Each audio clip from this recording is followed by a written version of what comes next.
Hey, welcome to my stream.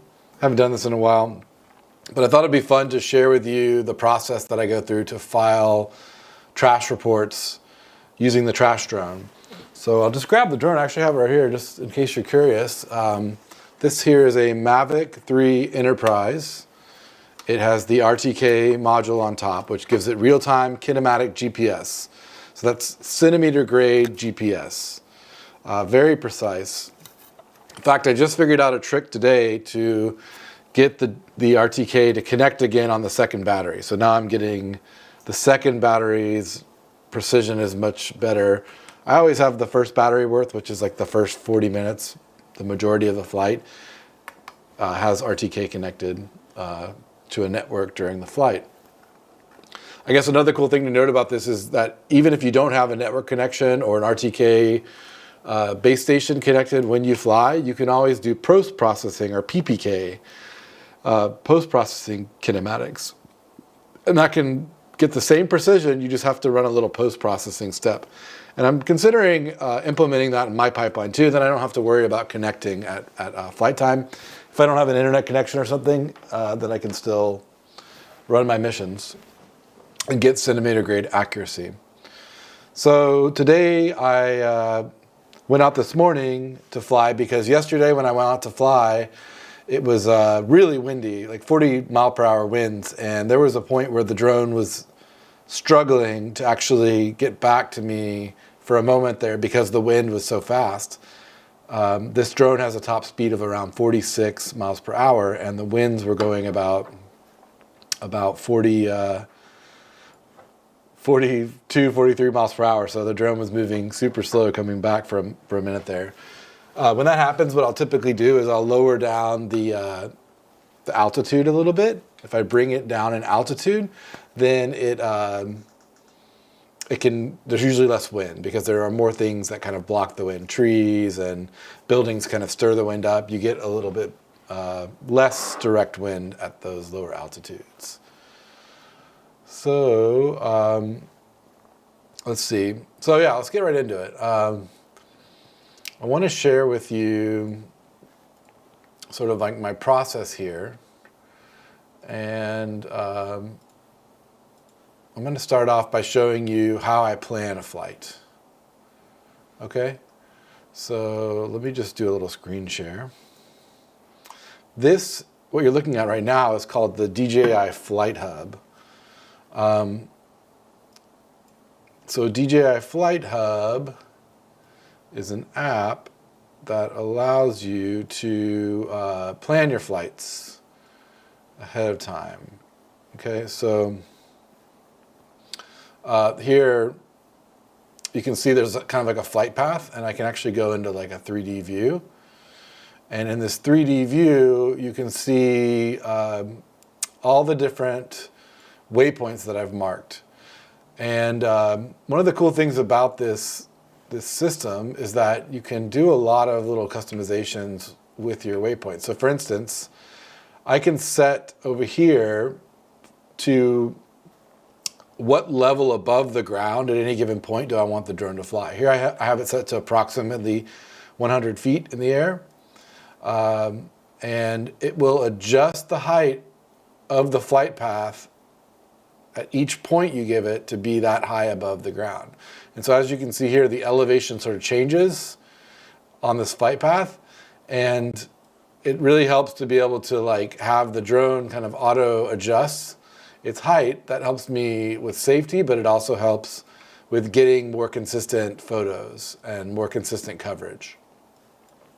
One of the things that while I'm here, I kind of want to remember to do, and I can demonstrate, is once I click one of these waypoints, I have the ability to add actions. So my first action actually happens here at the very beginning of the flight path, where I set the gimbal pitch to -90. I also want to set the camera zoom to 1. I want to, let me do that here. Cameras, I already have that set. Let's see. Okay, and you know what? I'm just gonna remove that actually because I think that's causing a problem. I think what's happening is it's going into zoom mode, which I don't want it to do. Now what I realized is I just recently set this this distance here to 50, but what I really want to set this to is like 40. Let's see, let me just set the zoom again because now it thinks it's zoomed. Camera zoom to 1. Let's pull that up here. Okay, and then we'll pull that down. Camera zoom 1. Okay, cool. So there we go. And it's going to kind of show me like what the area that's going to be covered by the drone at this point. And so I had it set to 50 feet, and what I was noticing is I wasn't quite getting an overlap, so I'm going to set it to 40 feet. Now, I've done a little optimization here of turning off the camera at some points, like here, the interval shots, and here. I'm turning it back on, so I need to go to each of these points and change this setting, which is a little tedious, to 40 so that I get better coverage. Here, not so much.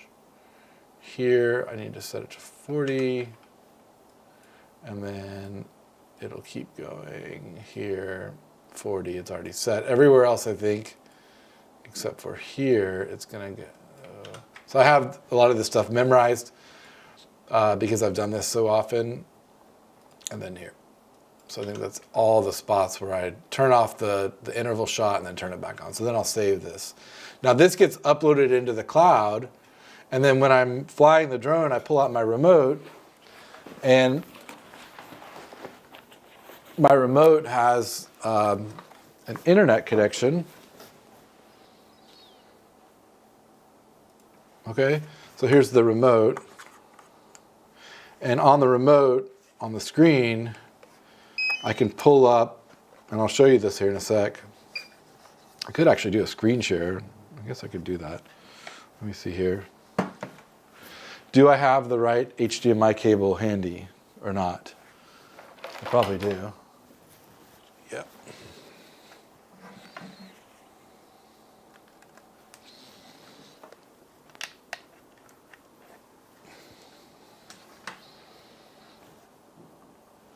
So here I can go and actually pull up the flight routes, and in the cloud I can grab that flight route that I just saved, and here it is. It's all here. And so this is really nice because now I can actually upload this flight path to the drone, download it to the remote, upload it to the drone. What happened? Did I lose my... I lost my connection here. Okay, let's see. All right, it turns off when I go to this view for some reason. So anyways, I have it here. I can download it. Once I get it on the drone, then if the drone's turned on, now I can upload that path and I can go. So it's all nicely cloud connected, which is cool. So that's the first step. As you can see, the first step is this, planning the path, setting the height that I want to fly above the ground, setting everywhere I want it to fly, where I fly from, and then I tell it to take photos every 40 meters, which ends up at the height I'm flying to be a pretty good overlap. It's just a small overlap. It takes about 700 to 1,000 photos, depending on the overlap. And then when I'm up on the roof, all I have to do is hit play, and it takes off, and it flies this whole route in about 40 minutes, depending on the wind speed. If it's high winds, it takes a little longer. So yeah. So there's the first step. The first step gets my planning going, and I'm up in the air. The next step is I actually need to file... When I'm ready to fly, I need to file a flight request with air control or the FAA. And I do that on this little app right here. Okay, so that's an FAA app. Everything is just automated, which is really awesome. So I go and give me LANC, which is their flight control the way that you get approval for a flight with a drone. You click commercial, and then I'm going to go in and actually select my coverage. Now it looks like I already have coverage in there, so I'm not going to request it again because I just flew.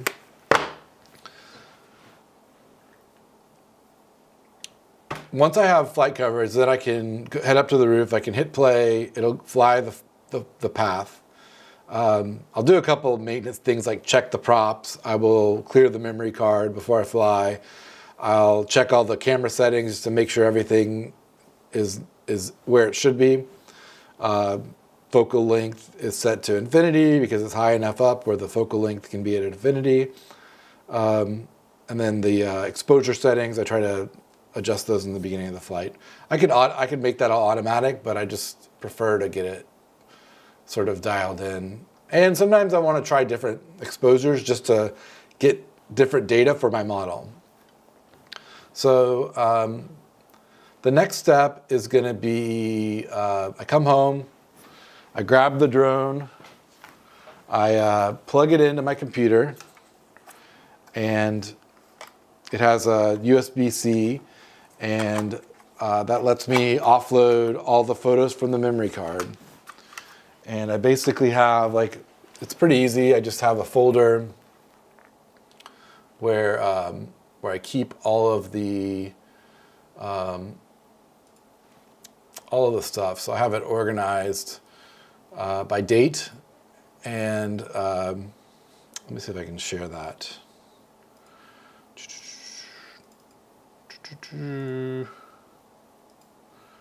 Okay, so you should be able to see this. So here I have basically all the flight dates. Here's today's. I go in, and then I have all the photos in this folder right there. You can't see that because I'm not sharing that yet. Let's see, Bayview, DJI.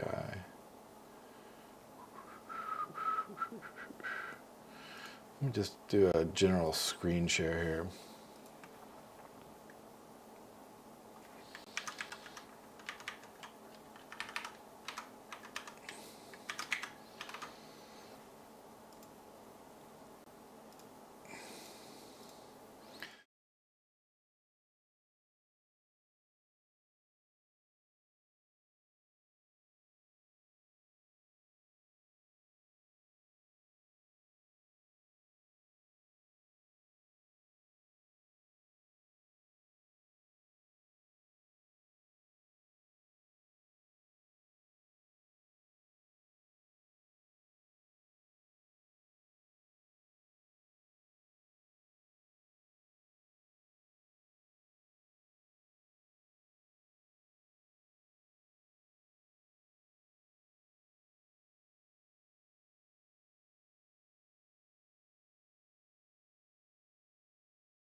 All right, so now what I'm going to do is go to my terminal, and I'll open up a terminal. And in the terminal, I'm just going to basically run a script that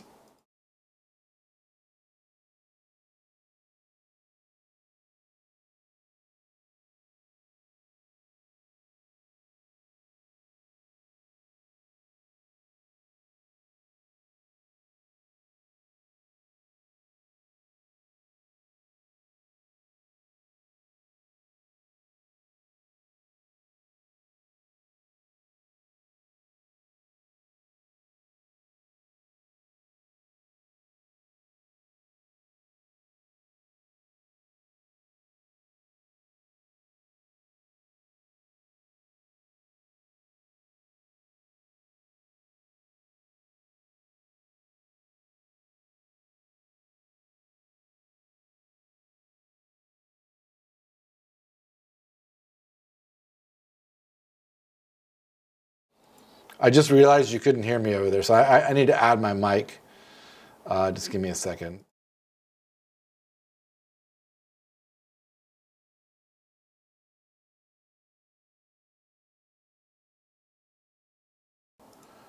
Okay, you should be able to hear me now.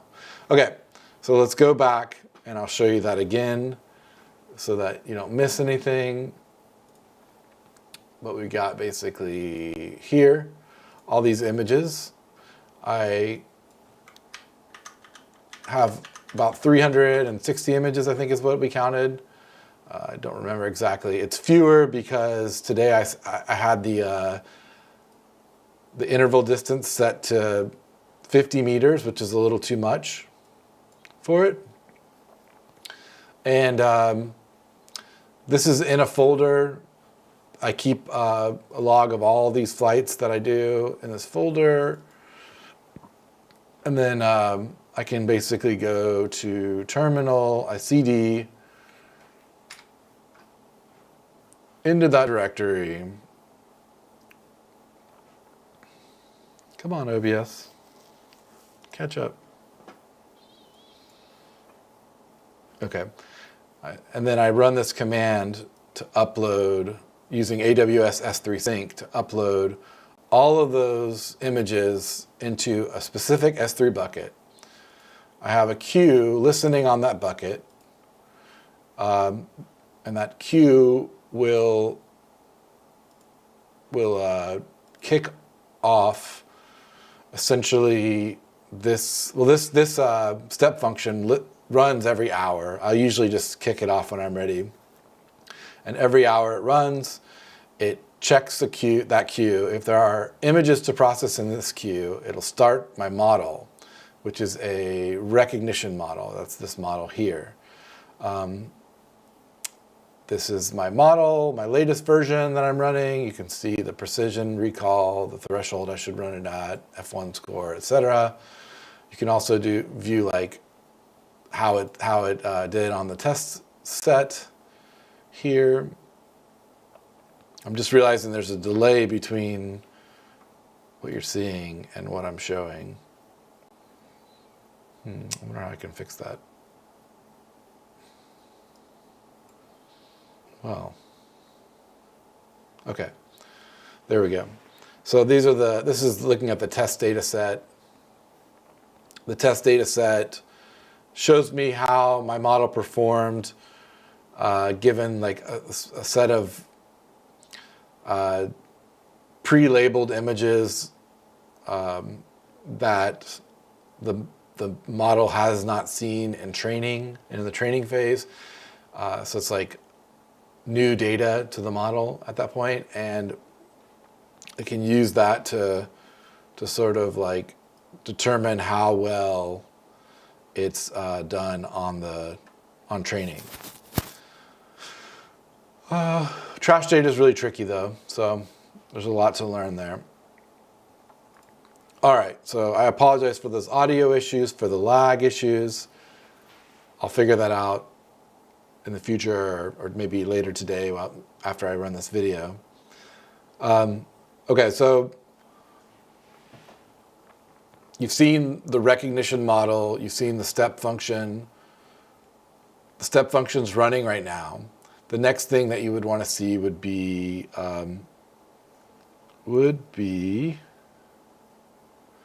let's see, window. I want to share the West Coast Dynamics 311 request now. Oh, that's code. Okay, there we go. I want to share this. So this is the next thing that happens. I go to my application. This is all stuff that I built. It's all React and GraphQL. It's hosted on AWS. And I use a service called AWS Amplify to deploy everything, so it makes it pretty convenient sometimes. But this is what I get back. So I've got a number of detections, and I have the ability to set a confidence threshold. And then I can scroll through and take a look at these detections. For instance, this one, I can take a closer look. I can even pull up the full photo, and I can see the bounding box that the AI drew. I can look for any other garbage. And if I want, I can decide to report this garbage or not. I can also add this image to my data set if I want to. And typically, I'll try to add images now that have that are sort of adversarial images, things where my model did the wrong thing. That way, I can provide some, because over time, like if I only provide it the good stuff, it gets unbalanced and it starts. It'll detect more. It just won't have enough negative cases to be able to avoid labeling things like purple tree flowers as garbage or roof vents. So there have been cases where these roof vents, like this one here, end up getting labeled as garbage, but I've now provided enough negative examples to my model where it does not do that. Another one is fire hydrants. Sometimes they tend to get labeled as garbage, but I've provided enough negative examples to where now that doesn't happen as much anymore. But as you can see here, maybe this could be considered garbage.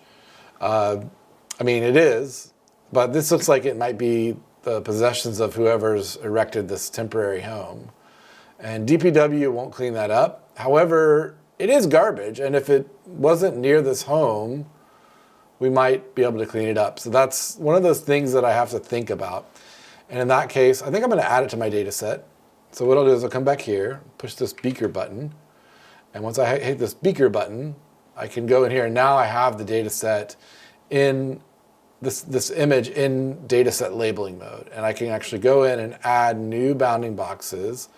I can adjust existing bounding boxes, and I can just basically go through and kind of groom this data a little bit to try to get it to be a little bit more complete.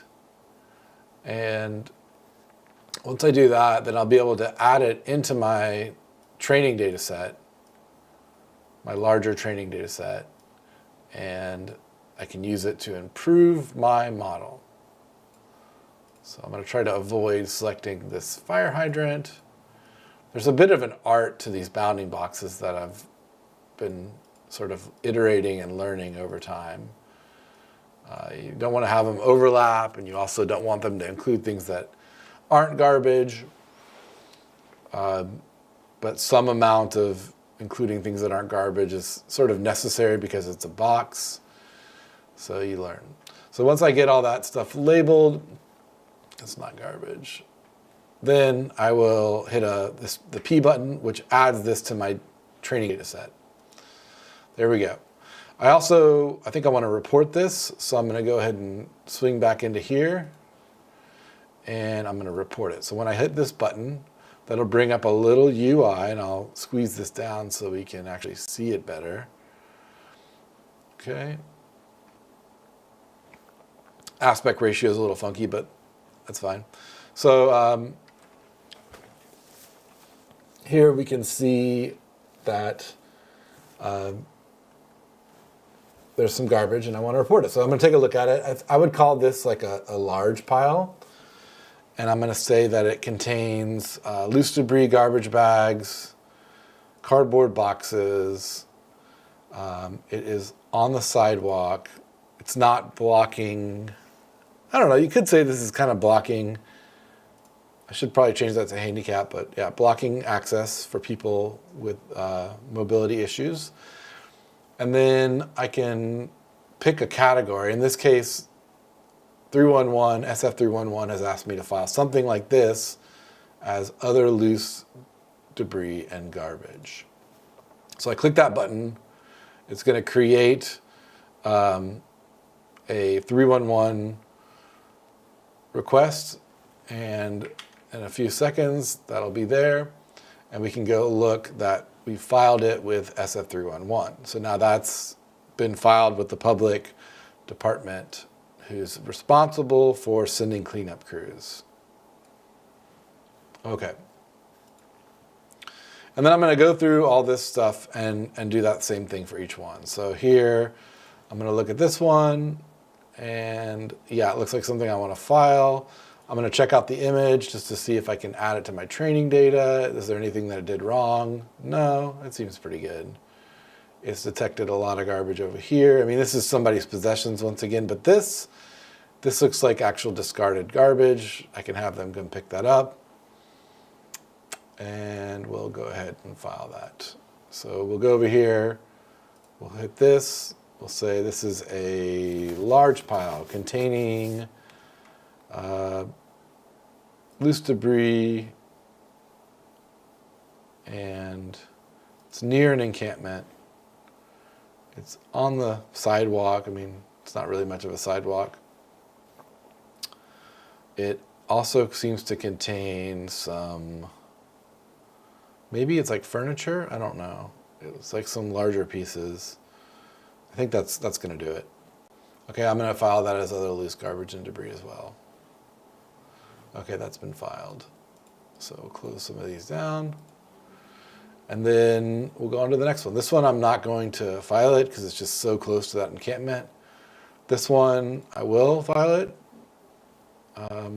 We're gonna say that is a medium pile with garbage bags, loose debris, and looks like there's an appliance or two in there. Some kind of, there's cardboard boxes for sure. I think that's probably good enough. And it's on the sidewalk sort of, or just off the sidewalk. And I'll just file that as other loose garbage and debris. Here's another one.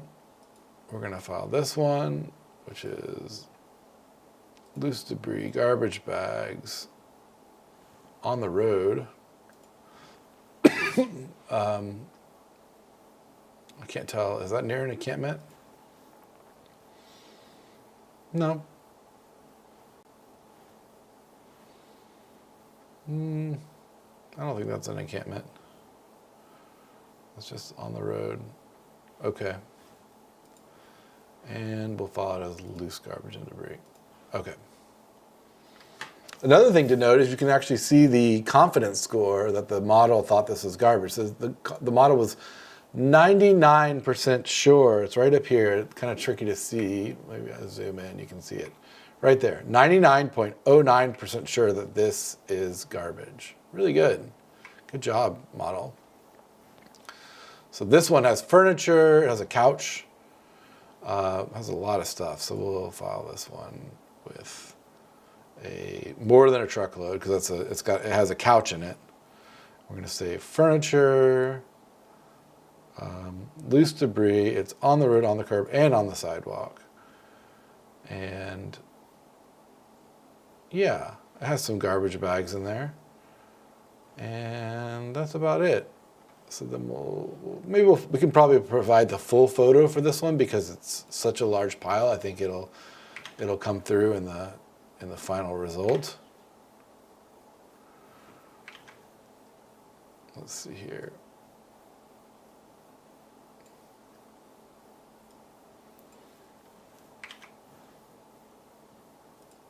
Did that work?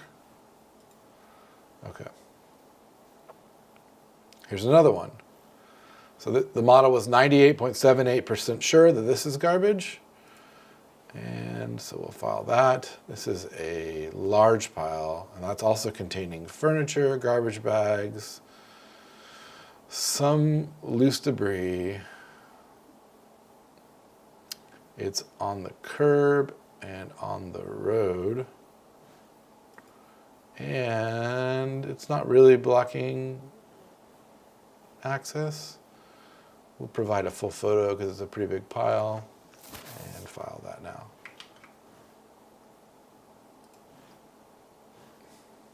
I don't know what's going on. I feel like it's like airing out or something. What is happening? Oh, there we go. Okay. So that's what that looks like. So you can see there's a full photo, and that gives a little more context to where the dumping happened. Okay. So this one here, I'm going to not file it because it's so close to an encampment.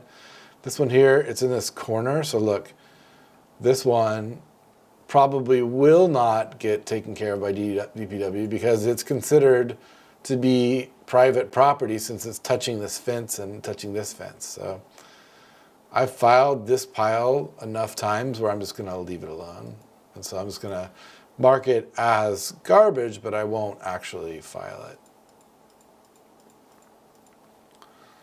The life of a garbage hunter. Ooh, here's another one. This is new. This was not here yesterday. So that's new garbage. I'm going to definitely file that. It's huge. This is more than a truckload with furniture, loose debris, pallets. I need to add more categories like construction equipment, and there are some garbage bags. It's on the road. It's not behind the barricade, fortunately, because otherwise they would not be able to get it today. And I'll give a full photo, and I'll say loose garbage and debris. That's a big one. Okay, this one is behind a barricade. I'll mark it as garbage, but I won't file it today. This one, it's technically somebody's possessions. This one is garbage, but it's technically considered on private property since it's touching this building. Don't ask me why that's the case, but that's how it is. So there we go. Now we have all these. We can go here and we can say like, okay, give me some more results that are unprocessed. This one is garbage, touching a building. I'm not going to file it. So let's see. Now I can move my threshold down a little bit, and let's see what's next. So here's some garbage. That one there it's on a roadway. So, I mean, there's cars parked all around it. I'm going to file that. Yeah. Okay, that's a medium pile containing cardboard boxes and loose debris, and it's on the road, and it's other loose garbage and debris. Okay. This, I'm not going to consider that garbage because it's in the back of a pickup truck. This is pretty minor. It is garbage. I probably won't file it. This is minor. It's garbage. So I'll just like mark these as garbage for my own records. This is garbage, but it's near an encampment. This is garbage. I can probably file this one since it's kind of like blocking the sidewalk. Okay, so we're going to say garbage bags, loose debris on the sidewalk, blocking access, and it's a small pile or like maybe small. Let's go small. Okay, and then we'll file that. All right. This is on somebody's roof. That is, but we're not going to file it. That is, but we're not going to file it. This one we will file because it's like garbage. It almost looks like an appliance of some sort. I don't know. But I think this is just an appliance on the sidewalk. Small pile. Okay. And then this one is a medium pile, garbage bags. This one we can actually file as other contained garbage, and Recology will come pick that up. This one is near an encampment. It's considered property. This one's a dumpster. This one's in a truck. This is definitely garbage and can be picked up because it's in a roadway. So we're going to say a medium pile containing loose debris on the road, and we'll file that one. And then this one looks like it's touching a building. However, it is blocking the sidewalk, so I'm going to go ahead and file it. It's blocking the sidewalk enough to where I'm, let's see, pallets and garbage bags and loose debris on the sidewalk. It's kind of blocking access, like, I don't know. We'll call that blocking access. And this one is on private property, so I'm going to say, yes, it's garbage, but it's like right at the edge. Okay, so let's go see if there's anything left. Nope. And so we'll go down to 90. And here's where we're like in the 90, and it's less confident this is garbage. We will sort of like, we've already seen this one, so I'm just going to hide that. It looks like I got 2 photos of the same pile. And this one here, that's a mattress. Yeah, we'll file that. Okay, that's a mattress on the sidewalk. Okay, and that is going to be filed as a mattress. That's a specific category. Garbage, but won't file it. Not considered garbage. Those are people. This is a great negative case, and this is where it's made some sort of mistake. I'm going to train it to do better. So what did it think? It thought that this guy here was some kind of garbage, and this guy here was garbage. I don't know why. Something to do with the lighting, maybe, but it usually doesn't make that mistake anymore. Here, it got that right, sort of, but I don't think I should include the garbage cans. Also, I'm not going to file that, even if it does detect that, because it's on somebody's driveway. But yeah, that's about right. So now I'm going to adjust it. Now this will go back into the training data set. It'll get better next time. And keep in mind, like, this model has, over the last year, has gone from like detecting so many things wrong to getting so much better. So every time I add more data to it, it really improves the data set until it eventually it will become an amazing data set. So here we go. Here's another good pile to report. So this is a medium pile containing loose debris, garbage bags. It's got like a car wheel hubcap in there. It's on the curb and on the road. It's not blocking any access. I'm going to provide a full photo and file it under other loose garbage and debris. This is garbage, but it's behind that barricade. I don't know if I'm going to file that today. Here, this is kind of like considered on private property. But let's see what's going on here, because this looks like an area that has a lot of dumping, and it looks like these giant garbage bins have been put out here. Interesting. No. Well, what is this? I mean, that's definitely garbage over there, but do I have a better photo of that? And I think I already got this one, actually. I think I got that before. Yeah, I did. It's just a slight overlap in photos. All right. Here is something else that could potentially be filed, but like I said before, well, this one's technically blocking access. Okay, we're going to file this. So this is a small pile of loose debris and garbage bags on the curb and on the sidewalk and blocking access, and we're going to file it. Cool. Here, look at that. Wow. What if you wanted to use the sidewalk here? It's completely blocked by garbage. I mean, that's just something else. I don't know. I would like to file that as some other problem, but I'm not doing that today. So I'm just going to mark that as ignore, mark that as ignore, that as ignore.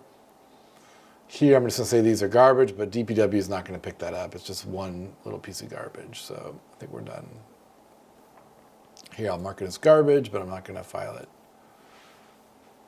I really just try to reserve the stuff that DPW is really effective at doing. Now here, I might actually file something here because I think there's enough garbage back here now where they can go through in between these medians and file something. So we've got medium pile containing garbage bags and loose debris behind a barricade, full photo, file. Okay.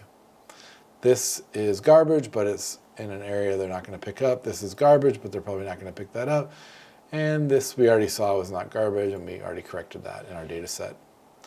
Here we're marked as garbage. We already filed something right near that. And now we're going to go down to 85. At 85, we got this one here, which looks like a garbage pile. Yep. So we'll file that. That is a medium pile containing loose debris and furniture. Furniture and pallets. There's like something there, and there's some other stuff. I don't know. It looks like it's some kind of box, like maybe that's not furniture. Let's see, and then we'll do, that's good. It's on the sidewalk, and we'll file it as a loose garbage and debris. Here's another case where it probably got something wrong. Let's check it out. So this right here, this guy is not, and this is not. So sometimes the color schemes like confuse it a little bit, especially if there's harsh lighting, but it's getting a lot better.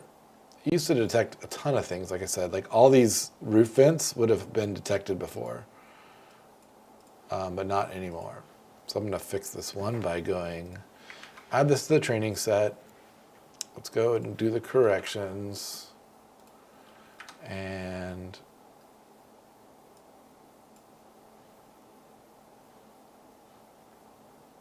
that looks like garbage, but like, I mean, that's pretty nasty, whatever that is. So I'm gonna, if that was in the street, it would be something to pick up. So that's kind of my rule. I try not to worry too much about where the garbage is for this part of the process. Let's see, and we'll add that in, because where is a different question than what. We're just trying to determine, is it garbage or is it not garbage? This is garbage, but I already filed something there. This is not garbage. This is garbage on the sidewalk. We're gonna file it because it's enough. Where it's cardboard boxes on the sidewalk. Small pile. Okay.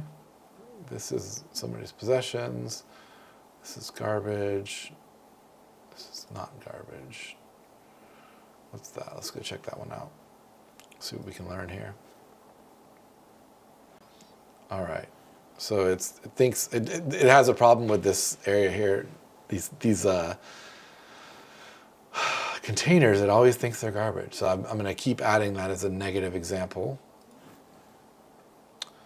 And what I do is I go in here, I remove that detection. This one's probably okay because I think that's actually just a garbage. It's just a truck that has garbage in the back. So I can mark that as garbage. And I can keep it that way. And I just say, okay, that is garbage, but it's in the back of a truck. I won't file it, but it's still garbage. Like my model can still learn that. This is garbage, but I'm not going to file it. This is not garbage. This is garbage. This could be filed because it's on the sidewalk. And we'll say a small pile containing a garbage bag, and we are going to file that as other contained garbage. Here we're going to say that is garbage. I'm not going to file that as garbage. This here is garbage, but it's behind a barricade. Private property. We may come back to that one. This one we can file because it is garbage bags on the curb, and we'll say other contained garbage. This is private property. This looks like some kind of problem. I don't know what's going on here, but that's definitely garbage. I'm gonna file it. It's gonna blow all over the place. It's a large pile containing loose debris and garbage bags, cardboard boxes, on the sidewalk. It's definitely blocking access. Where is this anyways? Let's just double check where this is. I mean, that's kind of like in this warehouse area that may not be an adopted street, but you know what? People do walk down the sidewalk, so I'm gonna file it. Here, I already filed that yesterday. It's garbage. I filed this region yesterday. That is not garbage. Let's see what we can learn. Here, that's great. Well, what is that? I don't know. That's not something I really think I need to focus on. It's just some kind of debris on a rooftop. I'm just gonna say that's not garbage and ignore it for now. That is garbage. That is, but it's in the back of a truck, so I'm ignoring it. This is not garbage. Okay, this could be interesting. Let's see what it thought here. So fire hydrants confuse it. Harsh shadows confuse it. So if you combine the two, yep, it's thinking that this combination of this person and the fire hydrant is somehow garbage, but it's not. But this is garbage. And what else? Okay, that's it. All right. So we'll say that I'm not going to mark that as garbage, and I'm not going to mark that as garbage. We got a lot of detections. Ooh, this is a good one. Look at that. Okay. That is not garbage. And that is not garbage. This is great. I love getting negative examples where it thought something fairly confidently thought something was garbage, because that's great training data. That really helps me improve the model. Let's see. Okay, that's that for 85 to and up. No, no, no, no. This mark of garbage or not is it's not for training purposes. It's just for me to keep track of like what's actually going on with the data. Okay, so as you can see, I went through from 85% up to 100, actually in reverse. I went from like 95 to 100, then down to 90, then down to 85, and I went through and like grouped the data. It took a few minutes, and after I've done that, I will end up with a number of filed reports, which we can go take a look at now. So the filed reports looks like this. It's just some number of things that I actually filed today. And I can kind of pull that up and look at it on a map to see how it's distributed across the neighborhood. Here we go. So you can see there's a lot of it up here. We can zoom in and look at how it looks on the ground at that point. So I've rasterized the garbage onto the ground. Now, if we wanted to get fancy, and I'm planning to do this at some point, I could do route planning and plan the most efficient route through this area for someone who wanted to pick up all the garbage. So like it may be something like drive down Quesada, and then drive down here, then back this way, get that one. Then, I don't know what the route would look like, but maybe it's like up here, like that. Yeah, there we go. We go Thomas up all the way to Quesada, across here, up one more block to Palu, then drive down here, stop here, grab those, go here, stop here, grab those, stop here, grab that, come here, and stop here and grab that one. And then all the way to here, and then down, grab that. Now go across, boom, boom, boom, stop here, go grab that and that, here, boom, boom, boom, boom, boom, boom, boom, and then boom, and you're done. So rather than driving like up and down every street, or going over here, and then over here, and then over there, which is what DPW currently does. They currently just go in chronological order. So they don't get to everything every day right away. I mean, they have to work in around-the-clock shifts to be able to do that. So currently DPW works around the clock in San Francisco. I think it's 6 days a week. And so they just have shifts, and they're just going all day long, driving to the oldest report that's still open. And they just keep doing that day after day. I think if we were to scan the whole city for garbage, we could probably be more efficient than that. And I'm being a little bit facetious because I think it's obvious we could be a lot more efficient than that. So that is how we get to that stage. Then we can actually go into these and check the status on an ongoing basis. We can see like what happened. They leave notes. So if we go back a few days and we look at prior reporting, so back to like the 31st, we look at things we filed, you can see some of these already have status updates like closures. And here we can click in and check what happened. So this one, it says they picked it up. Here, I'll show you. So this one here, it says, here's the filing. This was on the 31st. And on the 2nd, they say case resolved, picked up. So they actually took their 2 days, their 48 hours. I mean, it's actually less. It's more like, because they did it at 7 a.m. and it was filed at 4 p.m. So they took, they did it within 48 hours. They came out and they cleaned it up. Sometimes they'll actually pose a picture with it, which is nice. We'll see if we can find one. Maybe this one? I wish everyone had a picture. That would be amazing. Okay, so this one was filed on April 1st and picked up on April 2nd. It says pickup completed. And let's see, what about this one? This was case resolved. This was filed on the 31st and picked up on the 1st. So there's another one where picked up within the 48 hours. And let's check this one out. Filed on April 1st, picked up on April 2nd. And this is, filed at night and picked up in the morning the next day. That's pretty good. I still like it when they actually post photos because that's absolute proof that it got picked up. But I can tell you from having flown these areas pretty consistently, when they say they picked it up, it usually means it's gone because it won't be there the next day. Let's see. I think they're running a little slow lately because I have seen a lot of reports linger open a little longer than usual.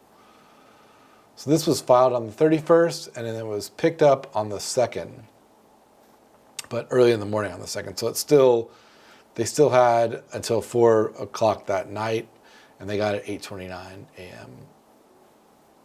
So I don't know that they actually picked these up. People claim this stuff is their own, strangely enough, because there's a lot of people that mull around the street right there. And I think they just say, oh, that's mine. That's my door. This one's still open. I think I filed this one 4 days ago, and it still hasn't been dealt with. Okay. There's another one.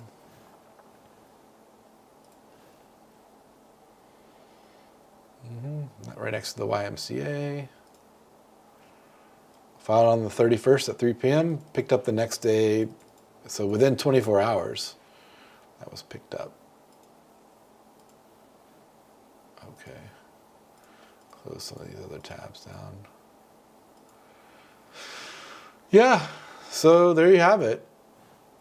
That's sort of a day in the life of filing requests. It doesn't take very long. I think I went up to fly at like 10 a.m. or so. And then I was done. I went up to fly on the roof at like 10 a.m., maybe like 9:30, and then I'm done now at 11:15, having flown the whole neighborhood, gone through all the garbage that it detected.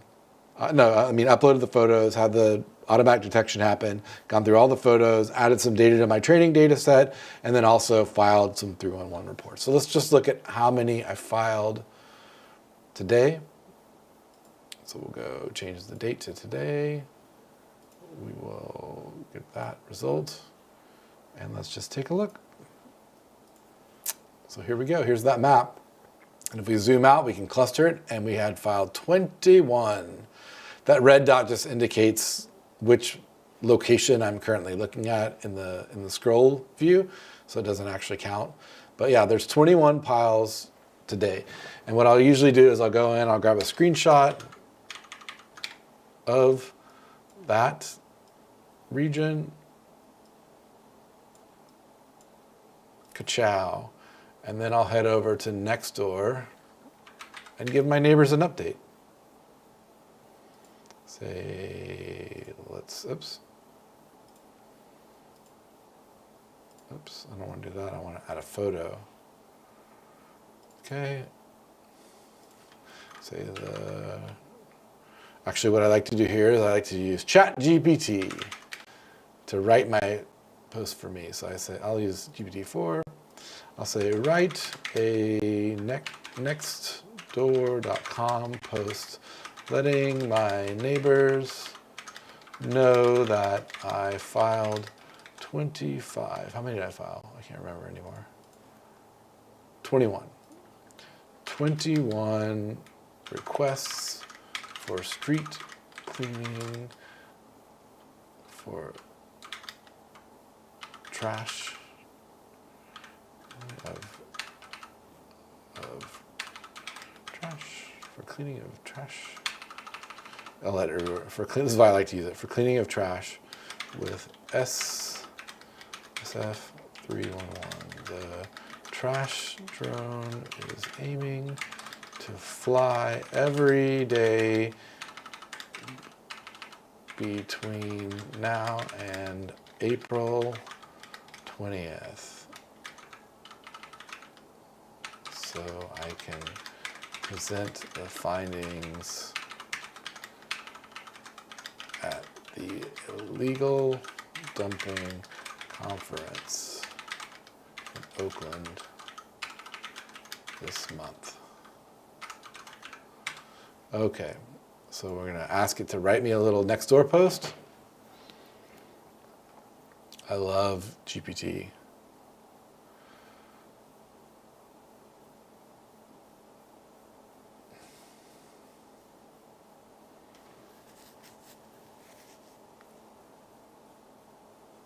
Okay, so it's writing me a little post that I can put on social media.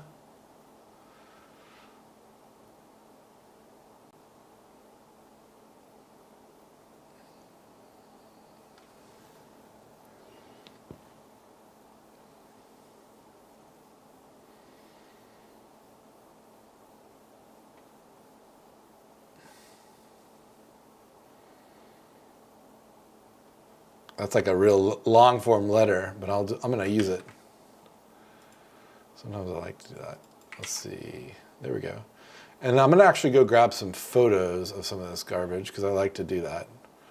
I like to add the photos. So I'm going to add that, save it here to photo pictures, trash drone snaps, new folder 2023 0404. It's just like a temporary holding place for me to put these photos. And then let's grab this one. Save image as. Save. Okay.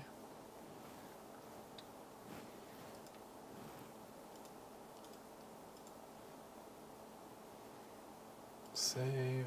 I think I can do up to like 9 of these. So these images are somewhat incendiary. I think a lot of people see this and like, oh my gosh, I can't believe people do that in our neighborhood.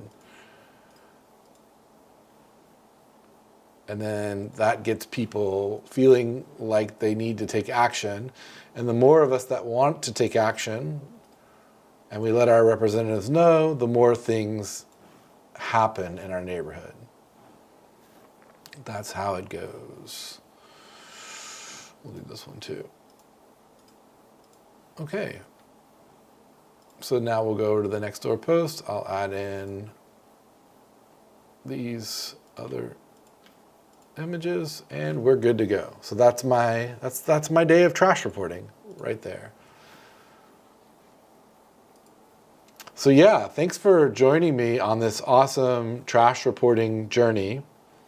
I'm really happy that I get to do this work, and I think it's really awesome to have a community that's supportive and wants to see a better San Francisco.